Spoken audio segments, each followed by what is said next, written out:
Hello mga ka-Englishera, mga ka-Englishera! Welcome back to another learning session with me, Ma'am Cha. For today's session, ang i-discuss natin ay developing a self-composed speech with all the needed speech conventions. Let's start! Delivering a self-composed speech using all the needed speech conventions. Isa na siguro sa mga pinaka-nakakabang situation ay yung pagsalitain ka sa harap ng maraming tao. Kaya naman sa lesson na ito, di-discuss ko ang mga kailangan mong malaman para sa effective speech delivery. Let us begin with tips for preparing a speech. Number 1, organize your speech. Good speech organization is essential for your audience to understand your presentation. Take time to organize ideas in an orderly manner. Kailangan sa introduction pa lang or opening ng iyong speech ay makuha na niya yung interest or yung attention ng audience. And then, yung body naman ng speech, of course, kailangan lahat ng ideas na ilalagay mo ay masupport niya yung main idea na gusto mong i-convey sa audience. And then, yung conclusion, it should reinforce or restate your ideas and it should be memorable. Number 2, get to the point. Every speech must have a general and specific purpose. Yung general purpose is to inform, persuade, entertain, or inspire. Ang specific purpose naman is ano yung gusto mong gawin ng audience after makinig sa speech mo. Next, number 3. Use short words and short sentences. So, straight to the point ka na. Huwag na yung kung ano pang pampahaba. Basta sabihin mo na kung ano yung gusto mong sabihin. Kasi mas madaling maintindihan yung short words and short sentences. And short words can carry more force in a statement. Next, persuade with power. The ability to convince, to get other people to understand, accept, and act upon your ideas is a valuable skill. Use logic and emotion in your appeal, and you may add any appropriate humor to your presentation. Let us now have the structure of speech. Kung napanood nyo yung video lesson ko about composing effective paragraphs, ito din yon. We have number 1, introduction. This is the most important part of the speech. Bakit? Kasi ito yung magsasabi kung yung speech mo ba ay pakikinggan ng audience mula umpisa hanggang matapos. Kasi kapag interesting ang introduction mo, mamimaintain mo yung interest ng audience na makinig all throughout. Pero kung hindi maganda ang introduction, baka dun pa lang mag-stop na sila ng pakikinig. Next, number 2 is body. Contains all the information to support the idea. So, kung ano yung main point mo, dapat lahat ng ideas na isusulat mo sa body ay supported yung gusto mong i-convey. So, dito mo i-discuss yung mga key ideas of your speech. And then, yung last is conclusion. Wraps up or summarizes the ideas discussed in the body of the speech. Ito yung kung paano mo tatapusin yung speech mo. Siyempre, magsa-summarize ka ng lahat ng points na sinabi mo. Principles of speech delivery. Number 1, articulation. Means pronouncing the words and speaking with clear diction that effectively transmits the message. So kapag nagde-deliver ng speech, dapat ay tama ang pronunciation at malinaw ang mga words na sinasabi. Number 2, modulation. Refers to the capability to adjust or manipulate the resonance and timbre of the vocal tone. So dapat merong variation sa pitch, sa intensity, sa tone ng voice, dapat well-modulated ang boses. 3. Stage presence is the ability to own the stage and being able to fill the space and project the speaker's personality to the audience. So, importante yung stage presence. You have to own the stage. Kailangan mapakita mo sa mga audience na ikaw ay confident. Number 4. Facial expression, gestures, and movements. Build connections with the audience and help emphasize your points. They convey your feelings as a speaker and add drama to your speech. So, importante rin to, syempre. Facial expression, kailangan kung masaya yung sinasabi mo, kita sa mukha mong masaya ka. Dapat supported ng mga non-verbal actions mo yung mga words mo. Yung gestures, yung movements, ganun din. Next, number 5, audience rapport is the trust and connection that speakers creates with his or her audience. So, ito yung relationship mo with the audience. Kailangan ay positive. Kailangan harmonious ang relationship with your audience. Steps in delivering a speech effectively. Number 1, use your voice effectively.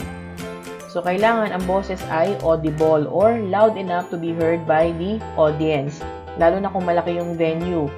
Dapat, lahat ng audience mula sa unahan hanggang sa likod ay malinaw na naririnig ang boses ng speaker.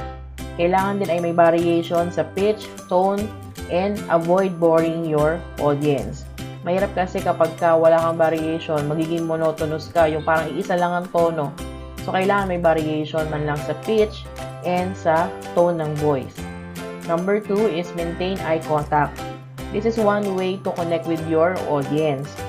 Look directly at a member of the audience while you speak, moving your eyes from person to person.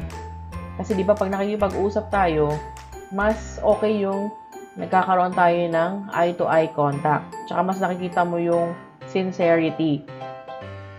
Next, number 3, incorporate gestures and facial expressions. So, importante ito na hindi lang puro salita yung gagawin. Kailangan meron ding mga actions, yung mga gestures, mga facial expressions para ma-emphasize mo yung mga points na gusto mong i-emphasize. Next, number 4, use visual aids or ICT resources. If possible naman, kung may resources naman, i-maximize. Gumamit ng charts, ng graphs, ng illustration para ma-reinforce yung message. Make sure lang na ito ay large enough para mabasa, makita ng audience. And then number 5, consider how to captivate your listeners' attention.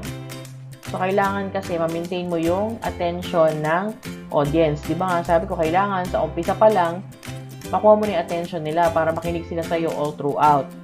So, pwede kang gumamit ng statistics, mga amusing anecdotes, or intriguing questions para ma-hook mo yung audience sa beginning pa lang ng speech. Let us now have the types of speeches according to delivery. So, andito yung type of speech and yung advantages at disadvantages. Number 1 is the manuscript. Delivers this type of speech in a word-for-word manner. So, ito ay merong written na script na babasahin. Pwedeng script ang hawak or nakatingin sa teleprompter. So, babasahin mo yung speech. Ano yung mga examples nito? SONA, wedding speech given by best man, televised news report, speech in honor of a well-known person. Advantages, it delivers directly the exact repetition of original words from its written form. So, wala kang makakalimutan dyan kasi babasahin mo lang eh. Next, it is useful when a message needs to be delivered in precise words. Ang disadvantage nga lang nito, it is typically an uninteresting way to present. The presentation tends to be dull. Medyo boring siya, medyo dull siya kasi nga makikita ng audience na nagbabasa ka lang. Next is memorized speech. Speech that involves commitment to remember the whole content. Rote recitation of the speech that the speaker has committed to memory. So, memorize. Kailangan kabisado mo yung word for word na laman ng speech. Examples, delivering oratorical piece, reciting a dramatic monologue, graduation speech. Advantages, it enables the speaker to maintain eye contact with the audience kasi wala ka nang titignan, wala kang babasahin dahil kabisado mo. It allows the speaker to be free of notes, move freely around the stage, and use hands to make gestures. So, ayun na nga yung sabi ko, wala ka kasing kailangang hawakan, wala kang kailangang basahin. So, free ka na gumamit ng gestures at free ka na makipag eye-to-eye contact sa iyong mga audience. Ang disadvantages nito, he or she might end up speaking in a monotone or a sing-song repetitive delivery pattern or in a rapid machine gun style. Dahil nga kabisado mo, baka ang tendency niyan, masyado ka mabilis magsalita. O kaya naman, baka maging monotone, na parang isa lang yung tono ng boses mo, walang variation sa pitch and sa tone ng voice. And then, he or she might go completely blank during the presentation or suffer from mental block. Alam ko na lahat tayo ay na-experience na to, na meron tayong minemorize na something, tapos wala na, pag nakalimutan mo, may mental block ka na, mahihinto ka. Next is extemporaneous. Presentation of a carefully planned and rehearsed speech spoken in a conversational manner using brief notes. Examples, class reporting, Q&A in beauty pageants, job interview. Advantages, it is speaking in a limited time and guided by notes or outline. So dito, ang guide mo lang na gagamitin ay notes lang or outline lang. Wala kang kopya ng buong speech. Doon ka lang mag-rely sa outline na hawak mo. The speaker will be perceived as knowledgeable and credible, and the audience is likely to pay better attention to the message because it is engaging both verbally and non-verbally. So, syempre, dahil makikita ng audience na meron notes lang yung ginagamit mo na hindi ka nagbabasa all throughout, mas credible kang tignan para sa kanila. Mas iisipin nila na, ay, alam nito yung sinasabi niya. Kasi hindi niya kailangan basa ng as in all throughout na nagbabasa siya, mga notes lang ang kailangan niya. Disadvantage, it requires a great deal of preparation for both the verbal and non-verbal components of the speech. Last is impromptu, an unrehearsed speech where the speaker deliberate conversationally and on the spur of the moment. So pag sinabi natin impromptu, on the spot siya, wala siyang preparation. Examples, introducing yourself at networking events, filling in for a late speaker, you are asked to give a toast at a company party. Advantage, it is spontaneous and responsive in an animated group context. Ang disadvantage naman, the speaker is given little or no time to contemplate the central theme of his or her message. We are now on the last part of our discussion. Types of speeches according to purpose. Kanina according to delivery, ngayon naman according to purpose. The first one is informative speech. It aims to provide interesting and useful information to the audience on a specific topic or subject and focuses on giving significant information and factual statements. So, ang aim nito ay magbigay ng information tungkol sa isang topic. Examples, tungkol sa pandemic, tungkol sa new normal in education, o kaya naman ay mga research presentations. Next is demonstrative speech. It aims to instruct to do something or focuses on how something works. Commercials and training sessions are popular examples. Ang demonstrative naman is to demonstrate, ipakita kung paano gawin ang isang bagay. Or explain kung paano gumagana ang isang bagay. So, additional example, pwedeng tungkol sa how to write an effective paragraph or how to create a video lesson. Next is persuasive. It aims to influence the audience. It is designed to convince the audience to change the way they think or to do something. The speaker acts as an advocate or supporter of an idea, belief, attitude, or behavior. Persuasive speech, ang aim niya ay i-convince ang mga audience na gawin ang isang bagay or maniwala sa isang bagay. Another example niyan is yung mga campaign speech at saka yung mga business proposals. And then last natin is entertainment speech. It aims to entertain or amuse listeners by using light, funny, or witty anecdotes. It provides pleasure and enjoyment that makes the audience laugh. Para ma-entertain, para malibang. So, ano yung mga examples niyan? So, yung mga pinapanood natin sa YouTube, yung mga vloggers, yung mga buhay nila, kahit yung sa mga TikTok and yung mga stand-up comedy. So, yun yung mga types of speeches according to purpose. Magbigay ng information, ipakita kung paano gawin ang isang bagay, i-convince ang mga tao, at para libangin ang audience. Let us now summarize the lesson. So we have speech structure, introduction, body, conclusion. Sa introduction, dapat interesting. Introduction pa lang, dapat nakuha mo ng attention ng audience mo. And then sa body, dapat yung mga ideas ay supported niya yung message na gusto mong i-convey. Sa conclusion naman, dito mo i-wrap up or i-summarize yung lahat ng points na binigay mo. Principles of speech delivery, articulation, ito ay tungkol sa tamang pronunciation of words and sa diction.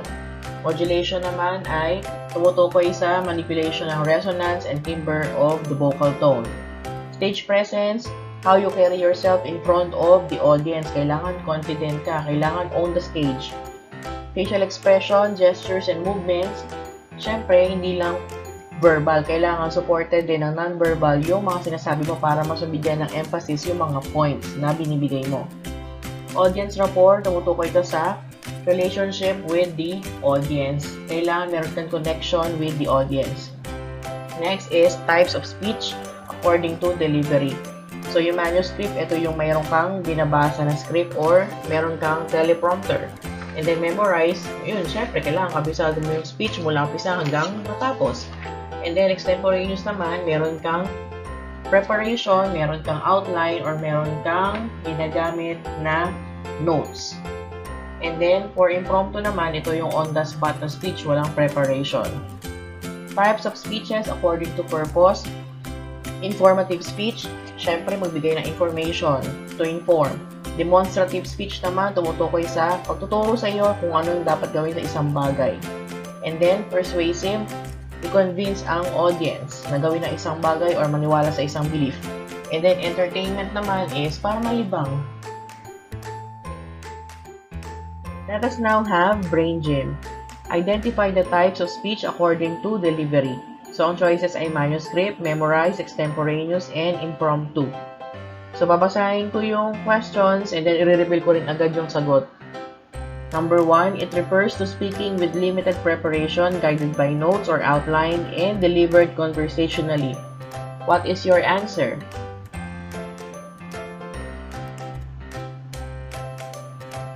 The answer is extemporaneous. Next, number 2, it is planned and rehearsed speech, recite word for word from memory.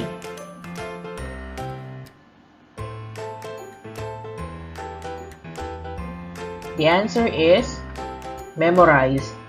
Number 3, it refers to an on-the-spot or unrehearsed speech.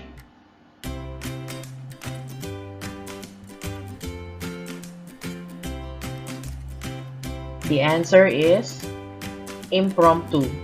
Number 4, it is a written text to an audience from a script or teleprompter. What is your answer?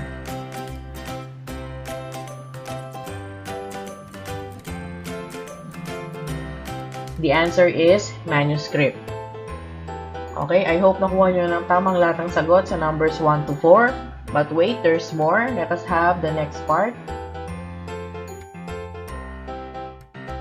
Identify the types of speech according to purpose.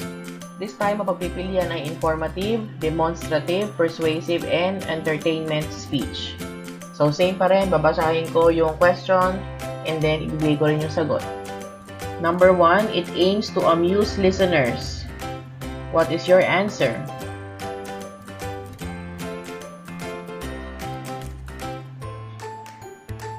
The answer is entertainment speech.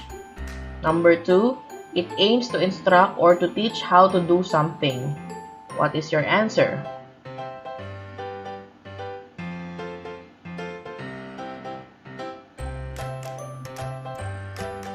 The answer is demonstrative speech.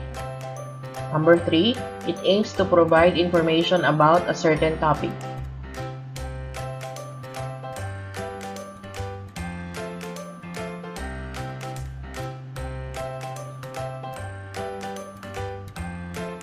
The answer is informative speech. Last number, it aims to convince the audience to agree or disagree to something. What is your answer?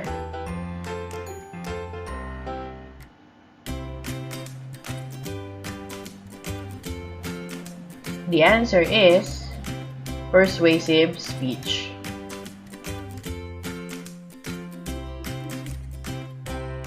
So this is the end of our session. Thank you for watching. Don't forget to like, share, and subscribe. Enjoy learning. Keep learning. Bye!